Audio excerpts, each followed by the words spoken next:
عليكم ورحمة الله وبركاته. وبليك يا إسلام خاتم الرجل تنندينو وبليك يا كريستيانا خواك أي فتاة خأردي تنرجل تنندينو أكما يرو دبره فيه يرو هندتو سلامني خي خوني رابوك خبولو ما ورموسن بك جرتني تسناغو نمكما في دبجهات الله في كيسجرا هندي خيسانو شير غوتن نميك أكفيدو تنديسني بيتني جنو كما تكافي دبتر يجر شير غودا دامسي الرّا سوينو توكما أرارا موتما في أدى بلسما أرومو تكايس ورانا بلسما أرومو را دوغا والتمنايتو فارسي تيبل تو في نيات تيبل تو رايز وان دوبانو قبنا إسي تنهون دافو بغانا غيان دفتنو بوليين كي يكا قالين إسي نينجا چادا غرا سغنتا خينيا ديانا ديادا invite share goda أبا أو في أدى بلسما أرومو دا أبا أو يوخي أدى بلسما أرومو في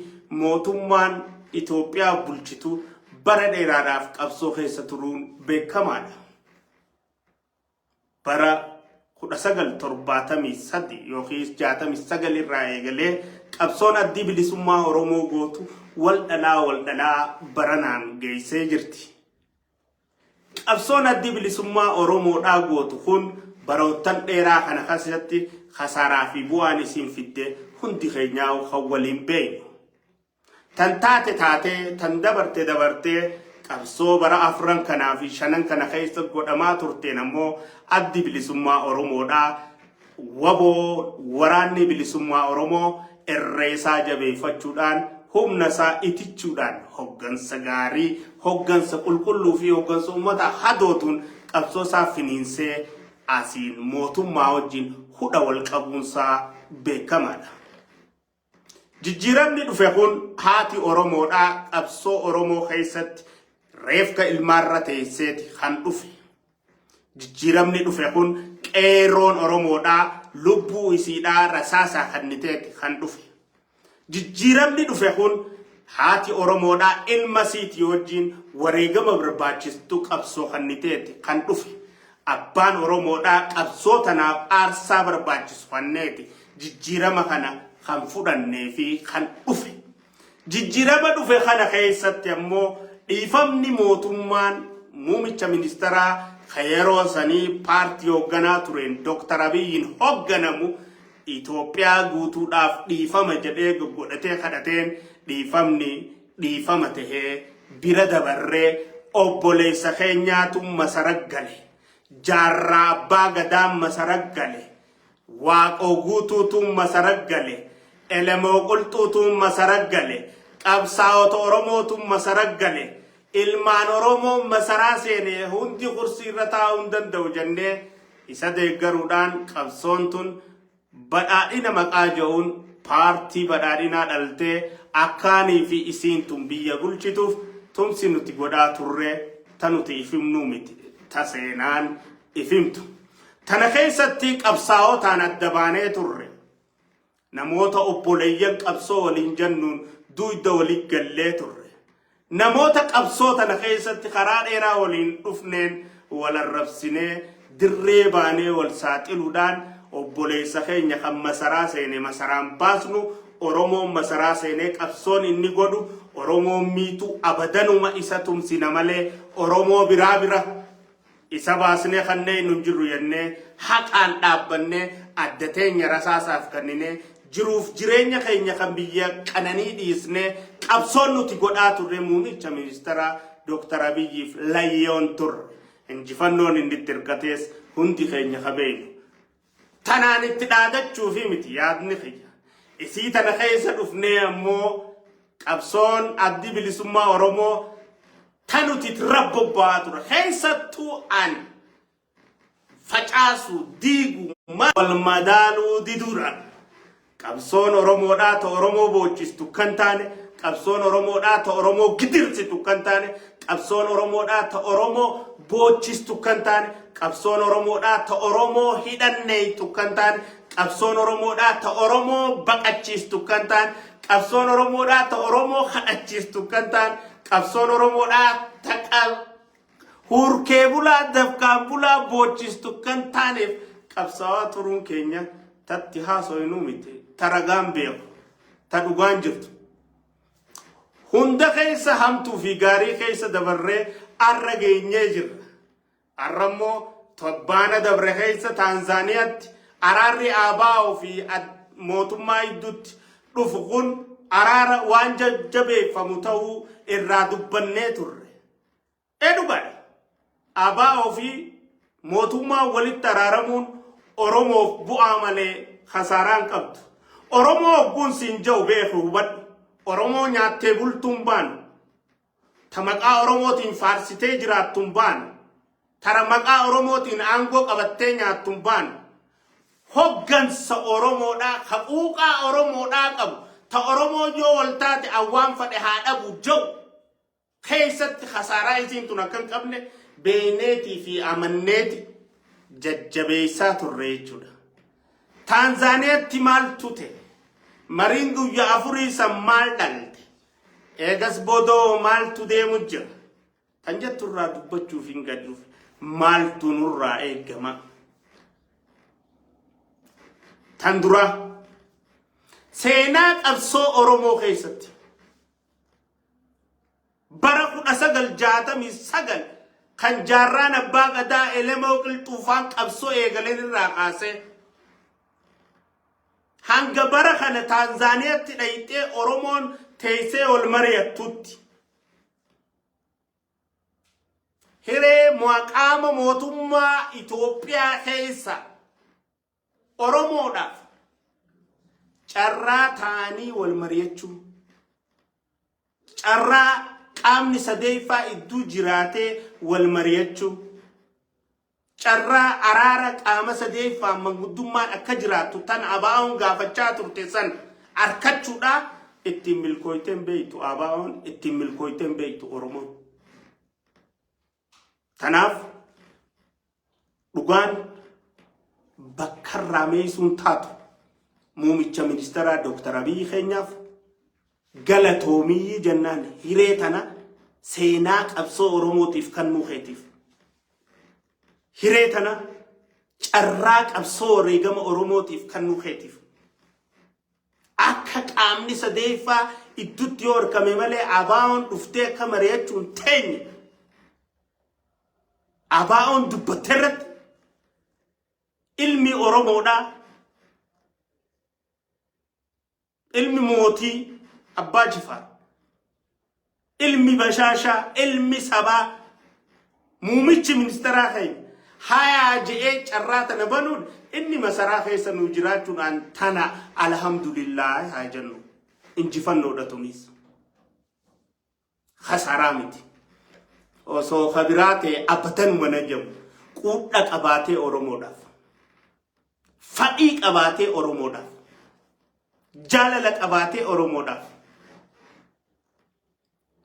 if gaqqabee Oromoodhaaf qaamni sadeeffaan widdu taajiraatu jee carraa banee Oromoodhaaf akka mariin tun taatu abadan wasalaa qaama biraa taate abadan ni du'a malee hireen tun takkaan hin dhufne hireen tun takkaan argamne hiree tana uumuu isaatiif Oromoon hundi muumicha ministeeraa keenya Dr. Abiy galateeffachuu qabna. Alla magan jennaan nutis akka miseensa paartii badhaadhinatti akka nama Oromoo tokkotti akka obboleessa Oromoo tokko galatoomii jennaan dha. Amma tun tolaan hin dhufne beeki. Tolaan hin dhufne tun. Kadhaan hin dhufne tun. Wareegamaan dhufte tun. Laal. Niin sirbaa fi harmaan dhooyifadhaan hin taatu. Tanaan galatoomii osoo wareegamni fadhee jiraate jechuu kiyya laal reefu. Osoo arsaan feetee kafalamte. Osoo Oromoon feetee dhumte. Osoo muumicha ministeeraa Dr. Abiy ta'uu baate ka masaraa keessa jiru san. Hayyee kottaan namni sadeeffaan widdu'aa jiraatu haanuma mari'annu carraan sanuu Oromoof hin kennamtu.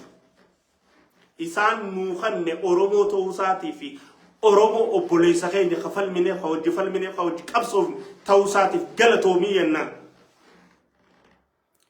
Tana keessatti ammoo qaamni dhufee har'aan tana qaama sadeeffaa akka dhufuuf dirqisiisee wajji argame kun hambaa jaarraa abbaa gadaati hambaa Elamoo Qilxuuti hamba general Waaqoo Guutuuti hamba general Taaddasaa Birruuti hamboota qabsoo Oromoo keessatti aarsaa kafalaa asgaaniitu arraanta dubbii tana taa'ee dubbachaa jira ilma qeerroon dhalchite ilma aarsaan qabsoo Oromoodhaa daantii sirriirra hin jirtu jee amane goota Oromoodhaa ka Oromoon rasaasaa fi qawwee malee bilisummaa argachuu hin dandeessu jee cichee gaara gale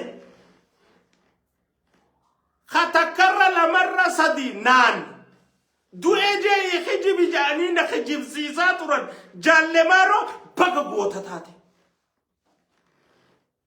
baga goota dhiira taate si mala kabajaan namni sadeeffaa si idduu taa'ee si naasa'uusan si ni mala du'ee jaanuun jaanis meeqa si jeefnee awwaalame jaajanii meeqa si awwaallee qabri isaa hibaanu jaanii meeqa si himnee ati immoo hunda injifattee arra qaama sadeeffaatiin abbuma fadhee hojii funya furfuritti dhuftee teessee haasa'uun kee sitti haqaa jechuu atis baga dhalattee Oromoof tana fiduu Oromoon tamuu hin dandeenye ilaarraa tanaaf sodaatamnaa haqa himnaaf sodaatamnaa waan biraati miti bira nyaannee buluuf jiraannuuf sodaatamnaa mitiree dabballee miyor nuti ish nyaannee buluuf jecha hin kijibnuuf sodaatamnaa bara wannummaan nuti sodaatamnuufu wanni nu jeesuu barbaadaniifu dhugaa Oromoo dubbannee jiraannaafi miti baga goota taate baga gubbii kana asin geesse Professor Muhammad Atte kabajamoo jalxaha warri marii sanirratti argamtan hundinuu Ambassador Ridwaanin dabalatee Ministara nageenyaa fi ministara mana murtiitiin dabalatee warri bakka sanitti argamtan hundinuu qaama mootummaa raayis qaama adda bilisummaa Oromoo raayis ulfaadha galatoomaa isiniin jennaa jechuudha ulfaadha galatoomaa isiniin jenna irra deebine qaamni sadeeffaa achitti argamees ulfaadhaa isiniin jenna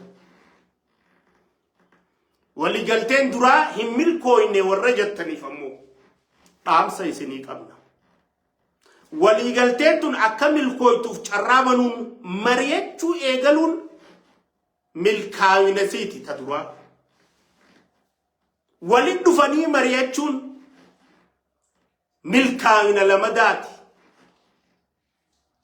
tarra waliigalan walii fudhatanii tarra waliigaluu dhabaniif haroora sagantaa wal arkuudhaa qabatanii adda yaa'uun milkaa'ina sadeeffaati tanaafu warra adda bilisummaa Oromoo fi mootummaa waliin gallee addi bilisummaa Oromoodhaa mootummaa cawumsaa gaafatte jettaniifis deebisii qabna mootummaan cawumsaa addi bilisummaa Oromoodhaa Oromiyaa irra gaafatte yoo gaafatte yoo maali rakkoon maali rakkoon aangoon dhabaa fi yaada ballee kantiibaan dhabaa fi yaada ballee itti gaafatamummaan dhabaa fi yaada ballee maali rakkoon yaa nyaattee bultu maali rakkoon yoo Oromiyaa irratti kaafaa'us dabalatee abaa'us dabalatee paartii badhaadhinaas dabalatee mootummaan cawumsaa Oromiyaa irratti hundaa'ee mootummaan tokko Oromoo hundi irra wali galtu Oromiyaa irratti uumame maali araara feenaami bannu obboleeyyan haa araaramnu jechuun jirraami araaraan fadhaa aangooti janarraa tuqiniin akkamittaati osoo araaraan fadhaa aangoon irraa tuqinii Tigraayitti hataatu taate arraan tana Geetaachoo Raddaadhaa Tigraayitti hogganaani ta'a eenyu jira addunyaa kanarra ka Geetaachoo Asaffaati ol muumicha keenya arrabse eenyu hajiru eenyu muumicha ministera Geetaachoo Asaffaa pirezidantii naannoo Tigraay ol arrabse asnaimiga ega Geetaachoo Asaffaa Tigraayitti pirezidantii yeroo cawumsaa ta'uu danda'e nagaa buusuu jecha. Nagaa buusuu jecha Jaallimaaroo yookiin Jawaar Mohaammed yoo Oromiyaa irratti pirezidantii ta'e maal rakkoon? Hayi. Fadhu Maraaraa haa ta'u maal rakkoon? Fadhu Baqqalaa haa ta'u maal rakkoon? Hayi. Araara feenan jenneere. Laal araara feenaafi waa dhoofannaan hin taatu. Oromoon tana likkitti qalbeeffachuu danda'u qabdi jechuudha. Araaraan fadhaa waan biraa. Araaraan fadha jechaa immoo aangoo tana abadan anuma qofaarra du'an san araaraan taatu jechuudha. Barsi laama Tigraayitis Dabratsiyoon araarani feena aangoorraan buujee araarri Tigraayin dhufu. Osoo Dabratsiyoon Tigraayitti anuma pirezidantii ta'e itti fufa malee araarriin dhufu jee Tigraayiif. Tigraayitti araarriin bu'u. Dabratsiyoon ammoo uummata Tigraay maqaa jaalatuuf. Rakkoo uummanni Tigraay keessa jiru maqaa beekuuf. Nageenyi Tigraayiif barbaachisaa ta'uu maqaatti amanuuf. Inni aangoo dhabee uummanni isaa nyaatee bulee rasaasaan alatti uummanni hafuura argachuu maqaatti amanuuf. Anaangoo dhabee mootummaan cawumsaa uumamtee uummata Tigraayiif nageenya abuujee aangoo gadhiisee miree. Hayi keenya kunis yoo Oromoo Wallaggaatiif leecalloo qabatte, yoo Oromoo Booranaatiif leecalloo qabatte, yoo Oromoo Gujiitiif leecalloo qabatte, yoo Oromoo Shawaa Salaaleetiif leecalloo qabatte, yoo Oromoo Harargeetiif leecalloo qabatte, yoo Oromoo Arsiitiif leecalloo qabatte, yoo Oromoo Baaleetiif leecalloo qabatte, yoo Oromoo Harargeetiif leecalloo qabatte, yoo Oromoo Cinaaksaniif leecalloo qabatte, yoo ilmaan Oromootiif leecalloo qabatte, dhugumaan nageenya akka dhufu haa barbaannu taate akka mootummaatti. Yoo aangoo dhiisnee isaanii kanneen nageenyi dhufe maal dhabnaa nuti? Maali rakkoon? Abbaan fadhaa dhufu, fadhu Jawaaraa dhufuutti, fadhu Baqqalaanaa dhufu, fadhu Maraaraa Guddinaa dhufu, fadhu Jaallemaaroon itti haa dhufu. Qaamuma Oromoo keessa araara buusee mootummaa wajjin qawween Oromiyaatti akka dhaabne eega barbaanne. Gidiraan Oromoorra bara 4-5 kana dabru jiru akka dhaabbattu eega barbaanne. Ajjechaan Oromoodhaa akka dhaabbattu eega barbaanne. Obboleeyyan wal fixuu tanarra eega dhugaan jibbine. Warri kalee wayyaanee jala nu fixaa ture. Arra obboleeyyan keenya aangoo qabadhaa jee yoo bakka wal jijjiire maali rakkoon? Maali rakkoon? Faarsitee bultuun jootanii dhalaala. Wanni faarsitee bultuu tanaaf do'aadhaa tiim qabrichoo qofa. Tiim qabrichoon dammeeytuudha. Nyaattee bultuu miti. Faarsitee bultuu miti. Qarshiin kun kudhan baatitti hin galtuuf akkaawuntii irratti. Qarshiin kun 15 baatitti hin galtuuf. Warra amma nu walaaleeffatu hunda akkaawuntii isaanii nuti harkaa qabna. Mootummaa naannoo Oromiyaatiin kafalamee fi dalagu harkaa qabna. Daleessisaa turrees warra dalagaa jirus ni beekna harkaa qabna. Warra gaafa paartii keessa jirru nuti daleessisaa turrees harkaa qabna. Warra kafalaa fi turre. Warra faarsee bulaa wanni jennuufis tana. Tokko beekna warra hunda liistiitti galchaniif ta mootummaa tana gabbaasuu dandeenya. Eenyuuf maallaqni kafalamu jira akkaawuntiitti meeqaa kafalamu jiraaf gabbaasuu dandeenya nuti. Wal sattaruufuu sun jirra malee. Maal wal daleessisaa beekna meeqaatu paartiidhaan kafalamu jira maallaqa mootummaa malaamaltummaadhaan maallaqa paartiidhaan malaamaltummaadhaan Facebook irratti akka dalagu bloogara meeqaa qaxaramee dalagu jira ni beekna. Tun Oromummaa bakka hin buutu. Hin buutu faarsitee bultuun waan nyaattee bultuuf mindaaf mana kiraa jimaa waan nafaqaasiiti jecha waan gootu gooti. Yookaan piikaappii dhabdi. Harmallaan garaara addi malee waan biraa yaaddu. Harmallaan. Isii tana sirri beekuu nu barbaachisa. Qabsoon teenya immoo Oromummaa tokkummaadha jennee bire. araara jennee mire osoo addi bilisummaa Oromoo mootummaa coomsaa Itoophiyaa gaafatte gaafii ta'e ol guddattee jennaan ati Oromiyaaf qabsaa'u jirta.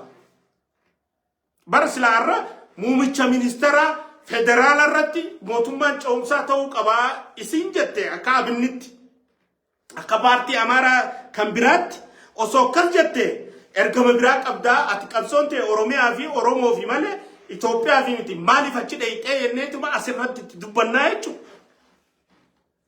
Nuti rabbi sodaannee rabbiin jiraannaa mire gaafiin immoo qabsoon si Oromiyaa fi Oromoof maqataateef mootummaa coomsaa yoo Oromiyaa irra gaafatte araara eega barbaanne eega haadha Wallaggaatiif boonye eega haadha Gujiitiif boonye eega haadha Booranaatiif boonye eega haadha Shawaatiif boonye haadha Salaaleetiif boonye eega haadha Oromoo Harargeetiif boonye eega Oromoo tokkoof boonye ta ilmaanii hojii qabbana keessa teessee waan luusistu dhabdeef boonye